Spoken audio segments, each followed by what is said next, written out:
Latinos Out Loud podcast. Latinos, Latinos, Latinos, Latinos, Latinos. Yeah, that's what it is. Latinos Out Loud. Yo, yo, yo, yo, Pregones, Puerto Rican Traveling Theater, yo! Guys, you know I get excited when I talk about cultural institutions in New York City and the shows that they host. This is Latinos Out Loud. Hi, I'm your tu amiguita, Rachel La Loca. Are you guys going crazy with the Christmas stuff? I'm going nuts. I gotta stop. I gotta stop because the stores know what they're doing. They know what they're doing, Fifth Avenue, all you crazy people out there putting the goods in the window, and like all you bakeries baking stuff that makes me go in there and buy stuff that I don't need or like. Okay, it's the holiday season. It's so fun, and I have two wonderful guests that are actually a holiday treat for this show and the LOLeros. You guys, please put your hands together for José Zayas and Matt Barbot, who are behind this incredible show that is running right now at the Puerto Rican Traveling Theater, La Linda Tierra que Busco, the beautiful land I seek, which I got to see, and I seek more information, which is why they're here. Awesome. Great to be here, Rachel. Very excited. Thanks for having us. Hey guys, I love your step and repeat, Matt, because we're looking, if you're listening to this show and not looking at us beautiful people, Matt is in front of the step and repeat, which is at the Pregones Theater. Uh-huh. I talk about a cultural institution. I don't know. It just gets me excited. It tickles me. Like we have very few, you know. So like when we do have one, we really need to talk about it and celebrate it. You know, like the New Eurekan Poets Cafe, which is undergoing a crazy renovation and it's going to be back and bigger than ever. And then Pregones, which operates two theaters. Is that right, you guys? Yeah, a couple of years ago, Pregones and PRTT sort of joined forces into Pregones PRTT. So now they operate in the Bronx and in Manhattan, where we are in Manhattan. Yes, and I've had the pleasure of performing at both theaters in like unique ways. I did a sketch comedy show with Room 28, which was a multicultural sketch comedy troupe that I was a part of and produced for a long time. We did an amazing show there. And oh, I gotta rewind. Rewind. Like, so I went to CUNY, Brooklyn College, and I minored in Puerto Rican and Latino studies, pearls. And so it was almost like every professor in the department sent us to the Puerto Rican Traveling Theater to see some kind of show. So I've seen so much on that stage, bomba, plena, poetry. It's just a wonderful cultural gift that we have in our backyard in Times Square.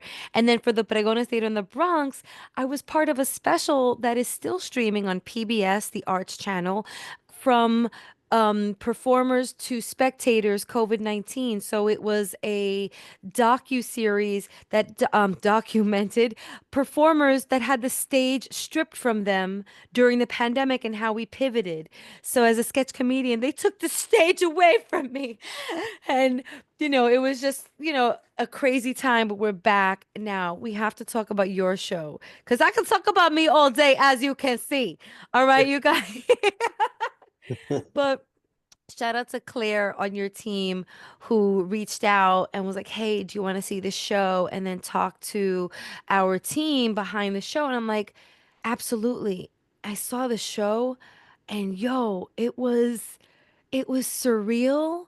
It was educational. It was informative. It was enlightening. It made me tear up at a point. It brought me all over this electrocardiogram of emotions, which was freaking awesome.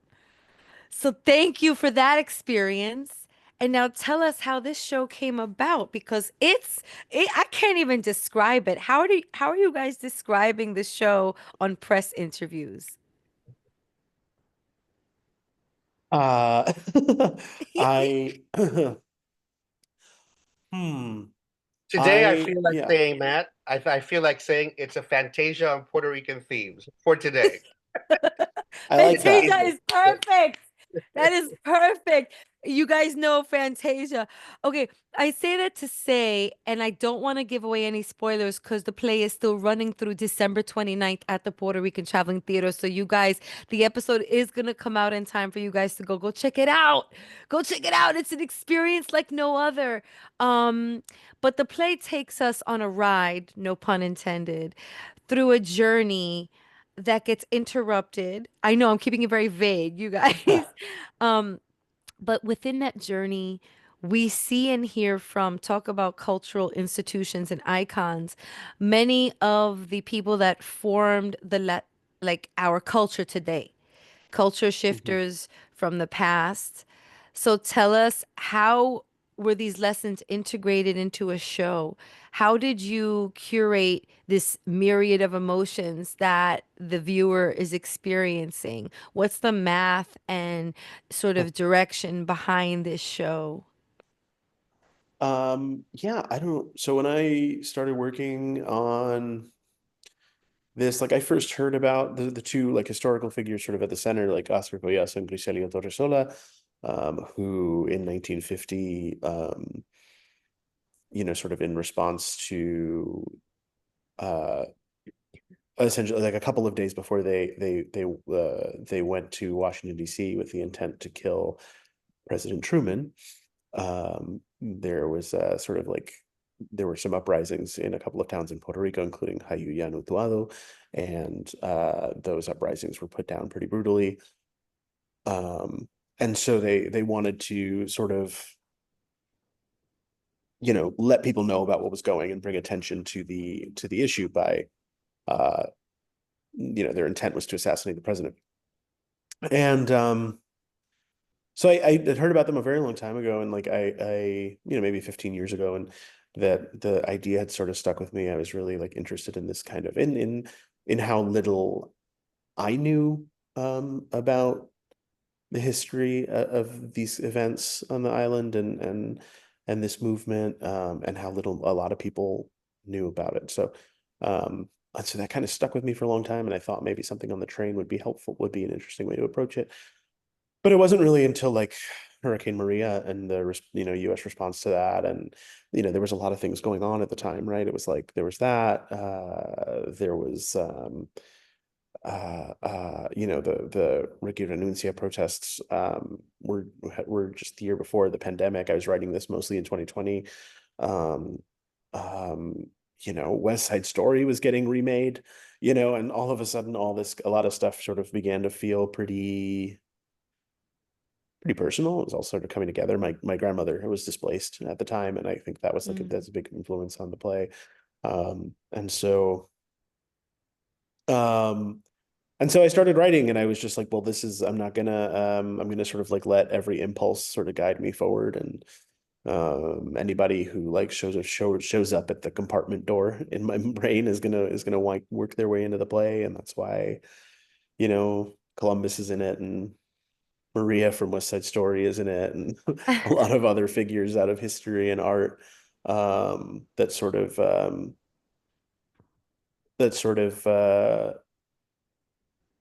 of for me encapsulate like a way of talking about the history of the US's relationship to Puerto Rico.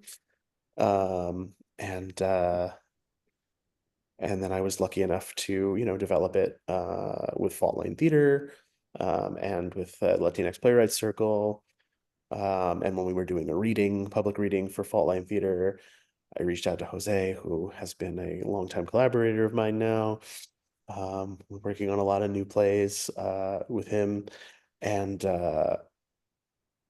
and then it's just sort of been step by step from there. Like Fault Line did a workshop, LPC helped out, LPC and Fault Line worked together with Pregones PRTT to bring this production to life. And um, that's sort of the genesis of the play and how it got to where it is now. Yeah. I well said, Matt. The writing is really spectacular. Thank you for that. Interesting to know that this was a pandemic baby. I Yeah. love hearing these pandemic baby stories. It's like Yeah. these babies are brilliant, you guys. They're finally getting old enough to walk, right? Yeah. And Jose, directing this show, is this something you've ever like? Have you worked on something like this before? Is this the first time you've had this sancocho of a show on its feet? Well, I mean, working with Matt, you work on a lot of like very unusual texts. I mean, he really sort of like uses his imagination, his love of history, his love of form, and he's constantly sort of testing what theater can do and what it can hold. Mm, And I love genre, so I mean, I think anything with fantasy, anything that's sort of like asking you to like think very differently about how to tell story is really exciting to me, especially when you know, it's bringing such psychological depth and social depth to it. So, is it something that I have never worked on? I'm still struck, and every time I watch it, it feels like a magic trick. I still am still like every time I watch it, I'm like, how did he pull this off? There's something, and how did he pull it off in such a way that audiences get it? Because, you know, when you're starting to direct something and when you're starting to work on something, you know, you're really looking at like what makes sense, how to help people understand sort of what the rules of the world are, how to keep connected to it. mm, And you know, we work very hard to make that happen. And it's sort of keeping it grounded on a moment by moment basis is the way to do it, and sort of trusting that every time the play changes, you're really committed to what has to happen at that moment, and that's how the audience is really sort of going along for the ride to such an extent that there's even a joke at one point in the play where a playwright shows up and asks the question and basically says, "What are yes. the rules?" And the Yes. fact that everybody laughs, whether they're theater people, playwrights, like they get it. And I think it's a bit of a magic trick. And honestly, it's something that I'm like, I think it's pretty remarkable. And I think that's what people are loving about it. That obviously we understand what he's doing in terms of the history and what he's trying to tell us, but the form of it is slippery. And that is a gift to, I think, everybody involved, designers and actors, because it sort of keeps you constantly trying to figure out how to do it and constantly trying to sort of like engage with the audience in a way that, I mean, we learn a lot from the audience. And every time we, from the reading to the workshop to now, we're still learning about what clicks and what works. And I'm now that it's up, you know, I just sit here and go, it's like, oh, I should have done this instead. Like now it's the crazy part because I want to Oh. do more with it. There's so many possibilities. And as I said, I think it's a really wonderful gift, and especially like, you know, the fact that it's so limited in terms of what you can do because he sets it up in a train compartment, and we decided that we were going to really keep it very contained, which to me is sort of as a metaphor for what it's like to live on the island. It's a very contained space, and that a lot happens in that little space. It's sort of, as a director, I have to work a lot in tableau, a lot in like, Mm. you know, everything has to be very carefully choreographed so that any gesture in that small space means a lot. So that's been really fun to explore, and I've really enjoyed that, and I think audiences are really clicking into that as well. It was really funny being a part of those moments in the audience where we're laughing in unison. It's like one of my favorite sounds. You know how people like little children singing? I prefer people laughing in unison because Yeah. it's almost like rehearsed, but we all laughed at some of these gifts of jokes that you wrote for us in the script or that the actors decided to make decisions upon or direction that they were given from you, Jose. It's like every few minutes there was a new cherry to pluck from the tree. I loved all the gifts. I have to shout out one of the actresses, Ashley Marie Ortiz, who you said it before. As soon as she brought out the West Side Story, everybody started dying. Oh my God. The comedic timing, the sentiment, because it works, but it was like working in two different ways. It was like genius, you guys. Oh, thank Tell you. me. I do have a question for Matt, though. Thank That you. might like Oh no. Matt. Ooh, I Matt, like this. did you think the play was as funny as it turned out when you first started working on it? Ooh, good Because question. that's come up Mm. a couple of times in a really interesting way. I Yeah, love this. I don't know. No, I mean I think like I was really relieved when people thought it was funny. Because I wrote it, you know, it felt weird and it felt a little bit I was worried it was going to be alienating, like it was going to hold people kind of at arm's length. I thought it was like it was doing a lot of weird stuff and it was kind of off the wall and didn't make a lot of sense at first. And I was really, I mean, like you said, there's a lot going on in it, and I'm really excited that people are responding with laughter and are connecting with it in that way.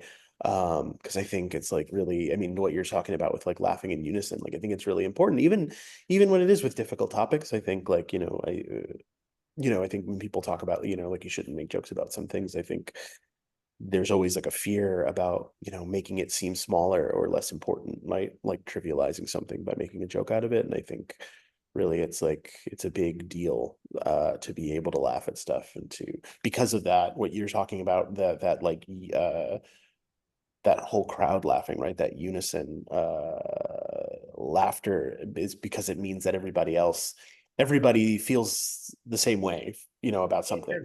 That the sort of the joke is pointing out that something is absurd, or the joke is pointing out that something is crazy or unfair, or in some way that everyone recognizes, and suddenly that everyone else feels the same way that you feel. Can I Is tell like you an important something? thing. Yeah. Matt, along those lines, I just want to yes and you real quick because Yeah. you know that it's universally funny or that everybody in that room thinks it's funny when you connect with the people behind you and you comment on what was just Sure. funny. Like there was there were two viejitas, bendito, they were so cute behind us. And after like there was so many hard-hitting moments, we looked at each other, we were just like, "You heard that? Uh-huh. You saw that?" Like it was just like this moment of connection, two strangers, three strangers, that were connected by moments in the script, which man, you can't like any ticket price, like that is just that has no value. That is just invaluable. Absolutely. Yeah. And that's live theater. And we talked about it before Yeah. Yeah. briefly. Like when we weren't live, when we weren't in the theater, you guys, could you believe we missed this? Do you Oh, guys look absolutely. back? Do you look back and see, like, Yeah. think about this often? Tell me from your perspectives. Like the pandemic Yeah. it shifted everything for people in theater. What was that shift like for you, and where are you on your axis now? I think some people found some interesting things to do with like theater on Zoom. Uh, but I think most of us couldn't find the interesting thing. And so I think there was a lot of time where we were doing those like little readings, these little, presentations of work on Zoom and like doing our best. Um, that was like, that was hard because I think, to your point, there's not a lot you can do for that experience of a live audience, right? Like you get these, at the time I knew that it was like a big deal that Zoom mutes multiple voices at the same time, right? So like you couldn't even hear more than one person laughing at the same time. No. Because it would And just the be, timing for it would, comedy is impossible, right? yeah, Olvídalo. Like Getting those yeah, rhythms, impossible. I mean, especially, in this play, it's all about rhythm. It's all about how quickly the language moves, and you wouldn't have that over Zoom. Same nope. way. yeah, really tough. And then, yeah, I mean, it's great too. I liked streaming plays. I thought that was cool. It's not the same thing as being in the theater, but I was cool to see, like I saw a production that was taking place in Chicago. I saw a Oh, that's production that was cool. taking place in Texas. You know I thought what? that was cool, and I wonder if we can maybe hold on to that in You I, some I, know way. what? I Oh, think that's actually become a little bit more normal for some theaters. Like the Wilma Yeah. does. The Wilma's still Mm. doing it in Pittsburgh, and there's a lot of theater companies who are actually streaming still. And Oh, I that's good. I think that would not have happened, and we would not have had access to that. Like I've been seeing a lot of international plays as well because Hmm. of it. Hmm. So, a silver lining for Yeah. that. I was just gonna say that. Could you get out of my brain? Yeah, Silver sorry. lining. There's always like silver lining. And like for me, you guys, just to keep this on such a positive tip, is that like if it weren't for staying creative during the pandemic, I wouldn't have had my short film produced by the National Hispanic Media Coalition, the Yeah. NHMC did their screenwriters program virtually for the first time ever. And I was like, oh, because usually I just can't pick up and go to Los Angeles for 2 weeks, you know? Like I have these little humans that I'm raising here. So like it went virtual and I was one of the writers selected. So I'm like, okay, thanks, pandemic, I think. You know, Yeah, absolutely. It's part of can I that. thank the Congrats. pandemic? Thanks. I, So I all want the to say I had a very different pandemic though ¿Qué than most folks. pasó? So ¿Qué- no, I mean aside from like their initial depression, I was one of the first live theater events in the U.S. because I Mhm. worked with Gala Theater in D.C. So Gala, because Equity has no jurisdiction over shows in Spanish, and Equity wasn't allowing its members to work, but because all of these actors weren't Equity, we were very early on. We did a play, El Perro del Hortelano by Lope de Vega, and Homeland Security was involved, and they were testing to see how we were going to do it. So we did the entire play the theater is about 250 seats. Lots of rules, only allowed 35 to 40 people in the audience, all spaced out at any one time. We did it all inside a plexi glass house. Everything was mic'd, but everything was inside, and it ran for a month. And we were one of the first ones to do it. So I was actually working live with, with masks, with temperatures and all that stuff. And it was really special to see the people who did show up. You could feel the relief at that point, the joy to be in the theater. The laughter and the connection was sort of unlike anything I've ever experienced. Don't think I ever will again. And on that level, because there was a catharsis that was really unique. So I was lucky. I didn't end up getting stuck in not stuck because I do like some of the work that I saw. I didn't end up just doing Zoom work. And then when I did the other live thing I did, and this was like a month after that, was at a university. And what they did was we all just did the show live and then we just recorded it and streamed it. So it wasn't over Zoom. They just actually recorded it like a film with us being in the space. So that was also a really sort of unique way of engaging with the limitations of what was happening. You guys, can I bring up a very anecdotal story about streaming shows during the pandemic? Yeah, please. Because I tell the LOLeros everything about my life, you know? Usually the comedy part of this show is my life and what happens sometimes. So I don't know if I've ever spoken about this on the show, but well, this I do. I have an all-female comedy troupe called The Hilarious Show. And we Oh, were born in 2018. And we did virtual shows. And our first virtual show, well, we did it on YouTube, but then we decided to take it over to Facebook because the theater that we were with wanted it on Facebook. Okay, Facebook Live or que sí, okay, I don't know what they call it. Facebook Now, Facebook Here, Facebook Ahora. So we were streaming it, and I don't know what happened or who hit what, but the signals, the streaming signals, the streaming gods just weren't working with us, and it was coming up choppy. And so my girlfriend Haley and I, we're like cursing backstage, like, what the fuck? This shit is not working. Holy shit, fuck. There's people. And then our phones started blowing up because the girls were like, we can hear everything you're saying. The stream is picking up you cursing out presidents and cursing out like spaghetti and anything else that you're like, cursing out your like hamsters from when you were a child. Like Yep. it But you was see, that to me is just it's theater, no matter what. I've done shows where like people have microphones and then they forget to take it off or like to turn it off when they go backstage. I've heard people peeing in the middle of a show. I mean, that to me is just what theater is, period. No matter what form it takes. I've never heard somebody peeing, but I feel like I've been the peer on set, you know? Hi, Jose. This is really funny. You guys, I want to know before we disconnect, because I think we're running out of time, but like the beautiful land I seek is at the Puerto Rican Traveling Theater through December 29th. But what about beyond December 29th? What could we do? La gente, do we need to protest? What do we need to do to keep seeing this show? Let us know. We are revolutionaries at heart. We will I protest for mean, y'all. Come keep on. making noise about it. Bring people, share reviews and stuff. And there's a program. Come see it, first of all. Yes. Sell And us out. then Sell us out. sell us out. And then we've been doing really well, but we could, but we'd love to see more and more people. Because, then even there, if there's, if there's demand, then people will see that there's demand. And if you do come to see it, there's a cute little survey on the back of the on the back of the program. So with a little QR code. So make sure you let the theater know how much you love it too. Yeah, perfect. Elos, te lo juro por anything that's sacred to me, okay? This show really had me feeling all the feels, No. lots of laughter.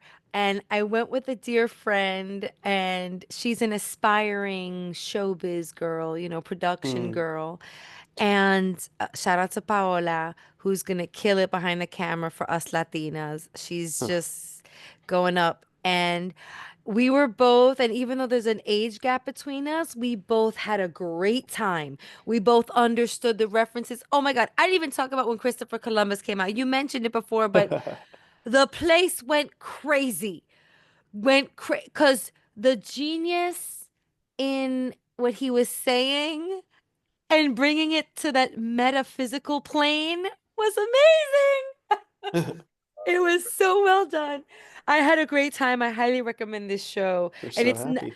it's not just because Matt and Jose are here with me now, okay? Because No, no, not at all. No, I would I just want to say, I mean, it's like I think Matt is one of our great writers, one of our great Latino Oh writers, that he's man. really using the form in a really exciting way. So I think people need to come. People need to come see the work so they can say, I was there when.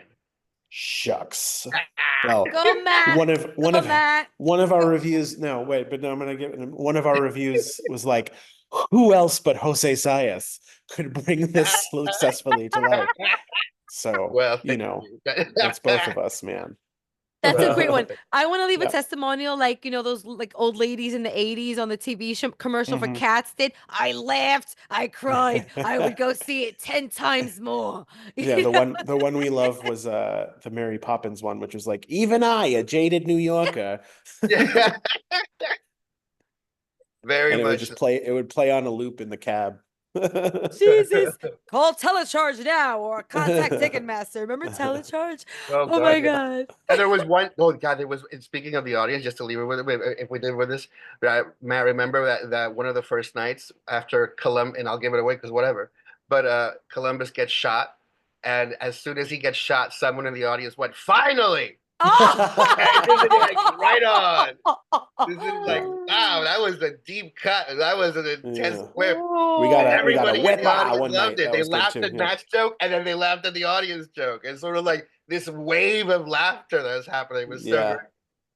That's so awesome. I'm so glad you shared that. You must have these stories of like audience reactions and like just it this is I don't think it was meant to be an interactive show.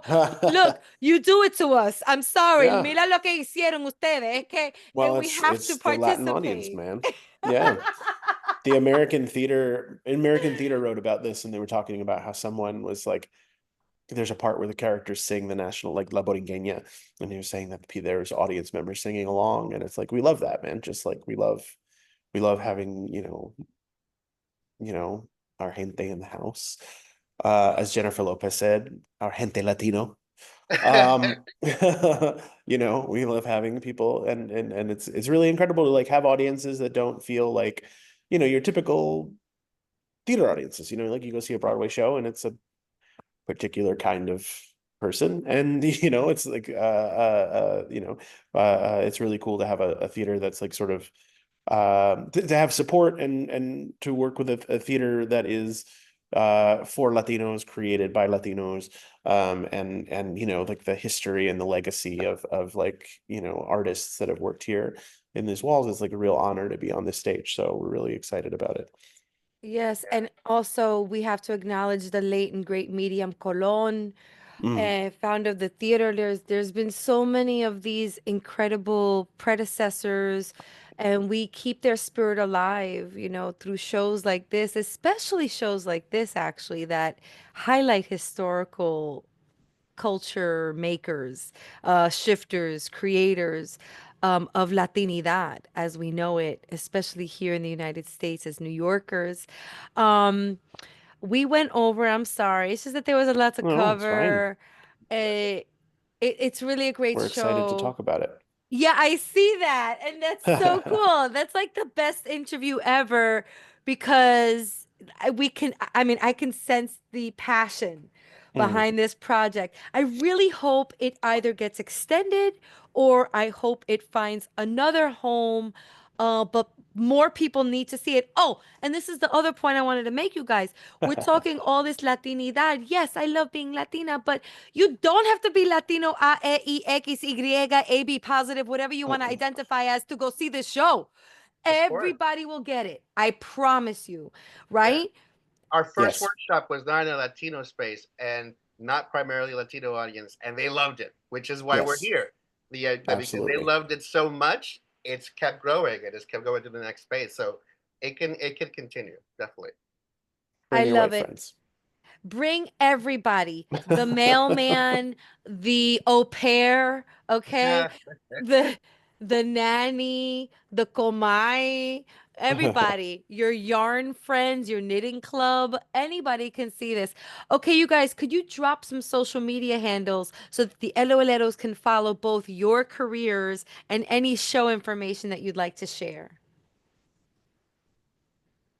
Matt, I leave Uh, it to you because I'm not even on Instagram. I'm only on Facebook. I'm a Luddite, yeah, Oh my practically. I'm gosh. I Wow, I've know. I'm never met on anyone like you. I know, but Matt, on the other hand, I'm on Instagram uh at my last name Barbot Robot. But I'm on to promote this show, and then I'm gonna hide it and go private again until the next thing. So we'll see. I know you're kind also, and I respect. There are so many different social media behavior types, and they're all accepted, and you really make it your own, to be quite honest. It's not like there's a Mhm. textbook on this, or maybe there is. I don't know. Haven't but taken if a you go on the sociology class. sure, but if you go on the Pregones PRTT Instagram, the Fault Line Theater Instagram, that's where you're going to find all the info. And they're doing beautiful work. Their marketing is really lovely, and I'm sharing it as much as possible wherever I can because the team is doing great work. That's so great. Yes, you guys, head over to the Puerto Rican Traveling Theater or just Google Léalo. It's there. It's the beautiful land I seek, la linda tierra que busco yo. And you only have until December 29th to see it at PRTT, people. So go ASAP, buy your TICKET, and let's go. Bars from Rachel La Loca here in New York City. Okay, don't get me started. You want me to rap now? No, I'm not gonna rap. No, I do rap, but like mostly in the shower. Okay, this has been another. Speaking of rap, let's wrap it up. This has been another episode of Latinos Out Loud. You could follow us at We Are Latinos Out Loud. You could even call me if you want. 978 Latinos is the number. 978 Latinos. Okay, and follow me at Rachel La Loca. RACHEL La Loca. Happy holidays. And please be merry, and you'll be even merrier if you go to see this show at the Puerto Rican Traveling Theater. How about that for a shameless plug? All right. On that note, we out. It's the Latinos Out Loud podcast.